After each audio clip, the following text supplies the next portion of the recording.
Neste módulo, a equipe do Articula Ras discute as etapas percorridas na construção dos planos de ações municipais de prevenção e enfrentamento das condições crônicas não transmissíveis. Tudo começa quando o gestor se coloca frente à decisão de fazer um plano para cumprir uma condicionalidade, da qual muitas vezes depende a continuidade de um financiamento ou de encontrar tempo na apertada agenda para uma reflexão coletiva e decisão pautada em evidências sobre as suas práticas. Um caminho mais seguro na busca de bons resultados, porém mais longo. No entanto, mesmo frente à constatação da importância da ação planejada e pautada em evidência, fica a pergunta quanto à pertinência de um plano específico para as condições crônicas. Há de se considerar que certamente já houve um grande empenho na elaboração de um plano municipal. Criar um plano municipal específico é reconhecer o tamanho do desafio que as condições crônicas não transmissíveis são para a saúde pública. E não podemos esquecer que isso requer abordagem abrangente, participativa e baseada em evidências.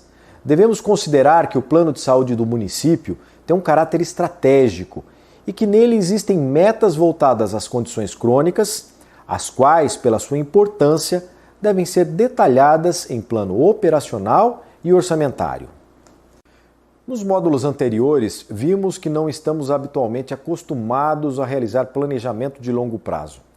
A complexidade das condições crônicas não transmissíveis exige o desenvolvimento de estratégias que gerem resultados e impactos duradouros e positivos na vida das pessoas. Uma das principais referências do Ministério da Saúde para o planejamento e atendimento das doenças crônicas é o Plano de Ações Estratégicas para o Enfrentamento das Doenças Crônicas e Agravos Não Transmissíveis no Brasil, 2021-2030. Nesse plano, inclui-se também a mortalidade por acidentes e violência. O Plano Nacional é uma importante ferramenta desenvolvida para guiar as ações do município. Apesar das suas especificidades e dimensões geográfica e populacional, o desafio é pensar em ações convergentes e resultados de curto, médio e longo prazo. No Plano Nacional foram definidos 23 metas e respectivos indicadores, divididos em 3 grupos. O A são 5 metas e indicadores para as CCNT, B, 10 metas e indicadores para os fatores de risco para a CCNT e C, 8 metas e indicadores para agravos, acidentes e violências. Entretanto, como a realidade em cada município é única, cabe a esse município o desenvolvimento e a construção do seu plano, atendendo às particularidades do seu território e que articulem os diferentes atores e recursos disponíveis. Nesse contexto, surgem os planos de ações municipais de prevenção e enfrentamento das condições crônicas não transmissíveis, que, em consonância com os planos municipais de saúde, representam documentos estratégicos elaborados no âmbito municipal. Esses planos têm como propósito planejar e orientar as ações de saúde voltadas para a prevenção e o manejo de condições crônicas, como obesidade, hipertensão e diabetes.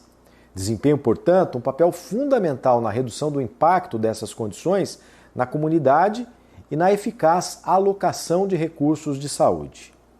A elaboração dos planos municipais deve seguir as diretrizes estabelecidas na Portaria da Consolidação número 1, de 2017, a qual define os princípios e os regulamentos para o planejamento em saúde. Essa portaria abrange todos os componentes essenciais de um plano, desde a fase de concepção até a execução, monitoramento e avaliação, com o objetivo de assegurar a integridade da atenção à saúde. É importante mencionar ainda que as evidências têm apontado que o envolvimento de diferentes atores do município num processo amplo e participativo, incluindo a gestão municipal, os profissionais e a população em geral, tem produzido os melhores resultados. Daí a importância de se levar isso em conta. No processo de elaboração dos planos de ações municipais, os elementos que constituem a base para a tomada de decisões incluem diagnóstico e análise situacional, definição de diretrizes, objetivos, metas e indicadores, bem como o estabelecimento das ações de monitoramento e avaliação. Então, vamos analisar agora detalhadamente cada um desses componentes. A análise situacional é uma etapa fundamental para compreender as necessidades de saúde da população e as áreas que necessitam de intervenção prioritária. Esse enfoque baseado em evidências é crucial para o desenvolvimento de estratégias de saúde eficazes e direcionadas às necessidades específicas de cada comunidade. A análise situacional deve ser baseada em 3 eixos. O primeiro eixo se refere às condições de saúde da população. Aqui é fundamental traçar o perfil demográfico, socioeconômico e epidemiológico da população do município.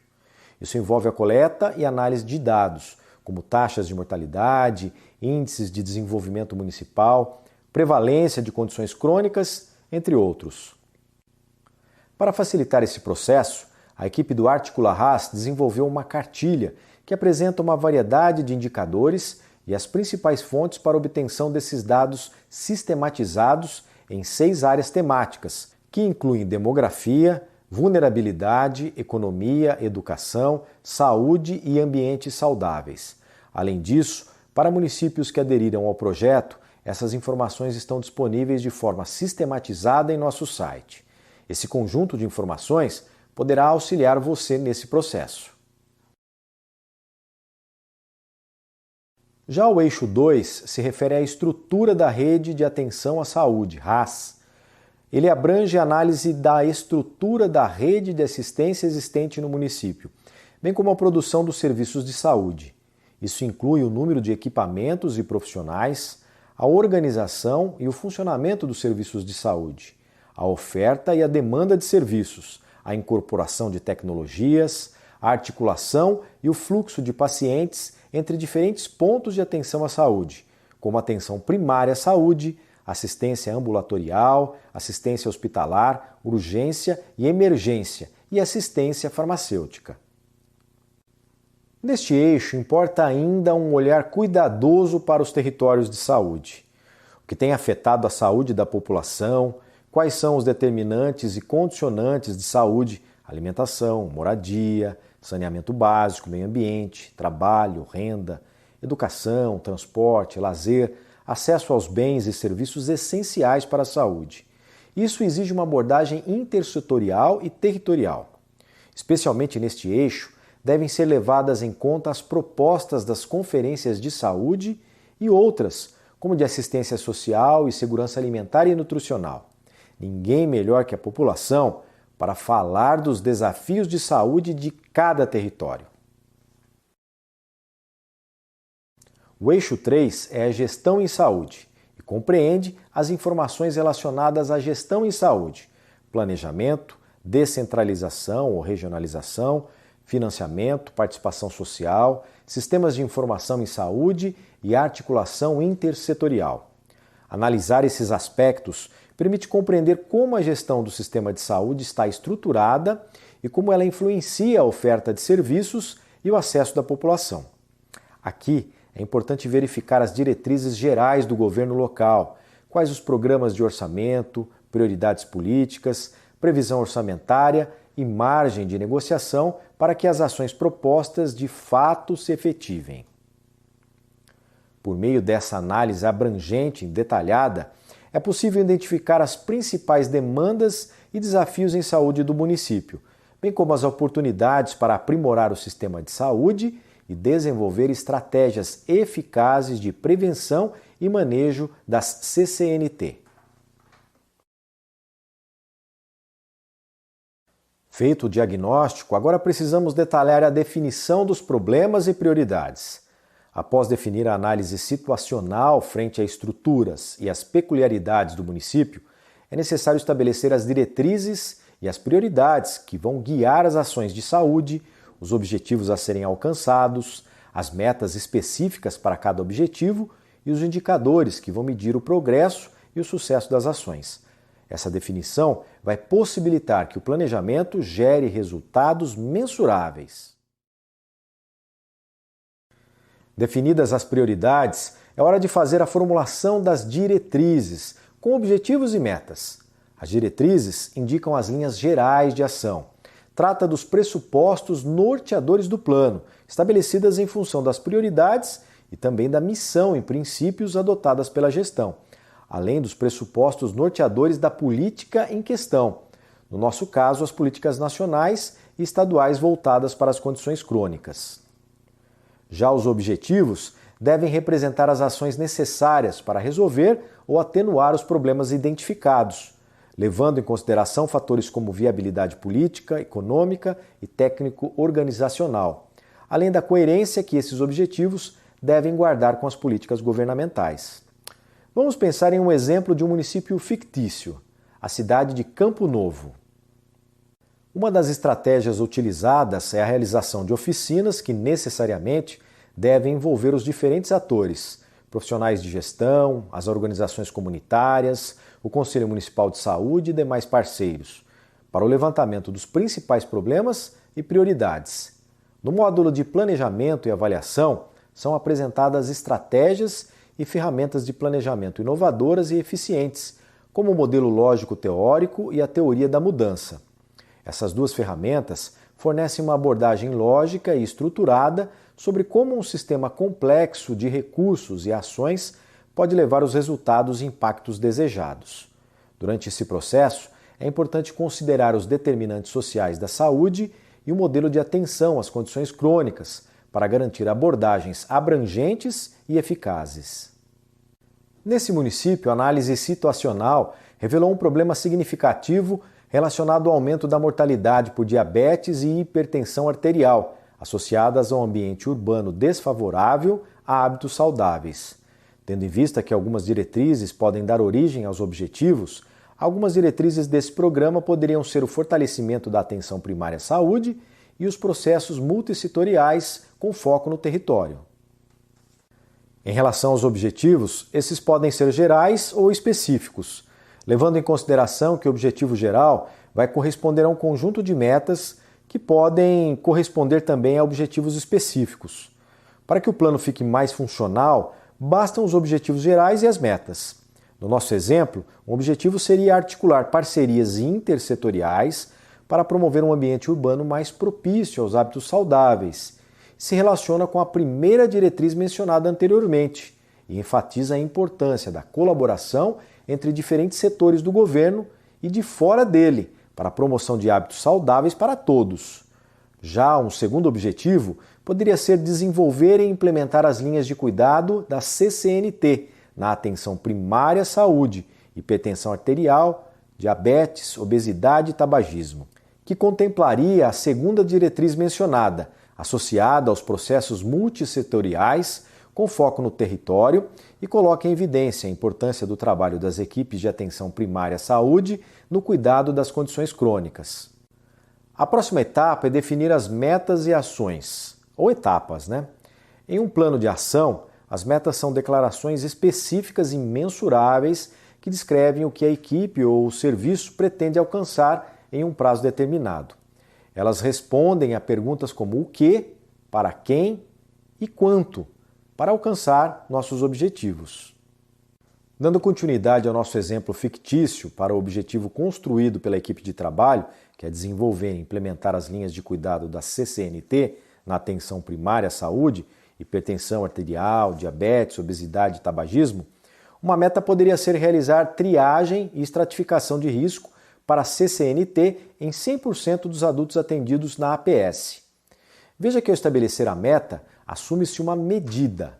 As metas devem ser expressas em enunciados curtos e referem-se a apenas uma medida. O detalhamento de uma meta se realiza por metas operacionais ou ações dispostas a partir de um cronograma. Esta é a principal função de um plano para a CCNT, a qual seja possibilitar um aprofundamento do planejamento em ações específicas. Como no nosso exemplo, podemos ter como primeira etapa a construção de um manual de estratificação de risco, no período de até 2 meses.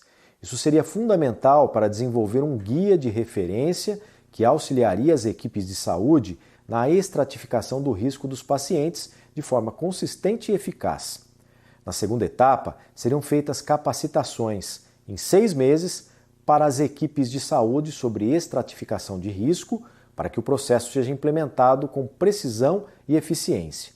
E, por fim, estratificar 50% dos usuários com hipertensão arterial e diabetes, em uma janela de tempo de 1 ano.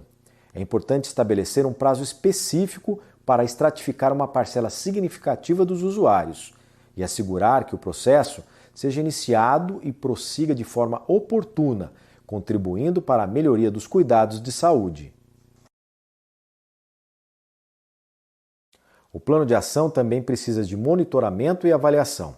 Trata-se de um importante aspecto a ser considerado ao definir metas e etapas ou ações. Isso inclui a seleção adequada de indicadores, o que possibilitará a mensuração das mudanças e o alcance das metas estabelecidas.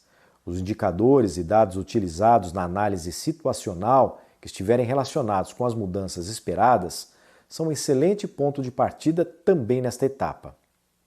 Vale destacar a importância de que sejam estabelecidos indicadores de processo e impacto. Os indicadores de processo mostram a medida da eficácia e eficiência no uso dos recursos e na execução das ações. Já os indicadores de impacto ou resultado irão mostrar o quanto as ações executadas foram efetivas em resolver o problema. Na prática, normalmente, os indicadores de processo são extraídos dos relatórios de execução do programa e os de impacto das bases públicas de dados. É importante ainda que cada meta seja atribuída a um setor ou serviço específico, que será responsável por alcançar e monitorar cada etapa estabelecida no plano. Também é crucial identificar os recursos necessários para a efetivação das metas, incluindo a origem desses recursos, seja financeira, humana ou de infraestrutura. Essa atribuição de responsabilidades e de recursos ajudará a garantir que as metas sejam alcançadas de maneira eficaz e eficiente, contribuindo para o sucesso do plano. É importante que seja estabelecido um comitê de monitoramento e avaliação para acompanhar regularmente o processo em relação às metas definidas e a produção de relatórios trimestrais e anuais para avaliar o desempenho do plano, também para identificar desafios e tomar medidas corretivas caso seja necessário. O próximo passo é a construção da matriz de ações. Essa matriz proporciona clareza sobre as responsabilidades, os prazos e os recursos necessários para alcançar metas específicas. Veja esse exemplo. Vamos considerar nosso objetivo o desenvolvimento e implementação das linhas de cuidado da CCNT na atenção primária à saúde, hipertensão arterial e diabetes, obesidade e tabagismo. Na tabela, podemos observar que a primeira meta para alcançar esse objetivo é realizar triagem e estratificação de risco para a CCNT em 100% dos adultos atendidos na APS.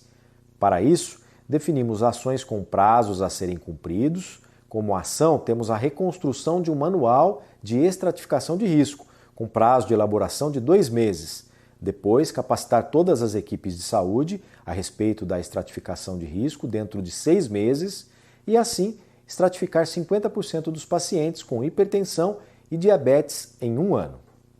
Perceba que para cada ação há um indicador a ser acompanhado durante o processo e pessoas responsáveis por cada ação.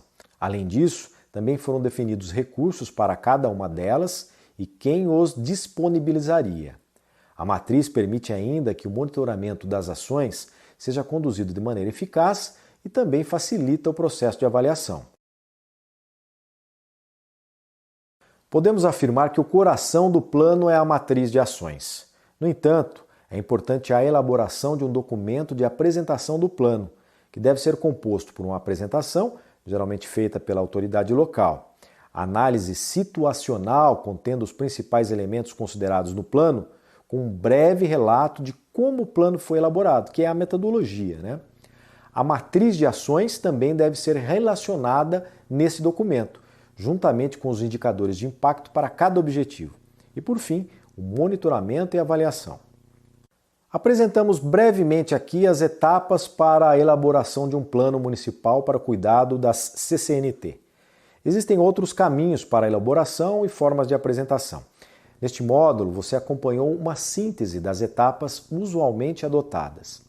recomendamos fortemente que, ao elaborar o seu plano, o município coloque no papel o resultado da reflexão coletiva, na qual tenham sido ponderados todos os desafios.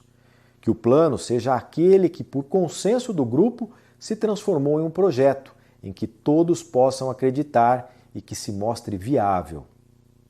Ao desenvolver esses planos, é fundamental considerar a realidade única de cada município, envolvendo diversos atores, desde a gestão municipal até a comunidade. Com uma abordagem baseada em evidências e uma matriz de plano de ação bem estruturada, os municípios têm mais chance de sucesso com a CCNT, promovendo mais saúde e bem-estar da população.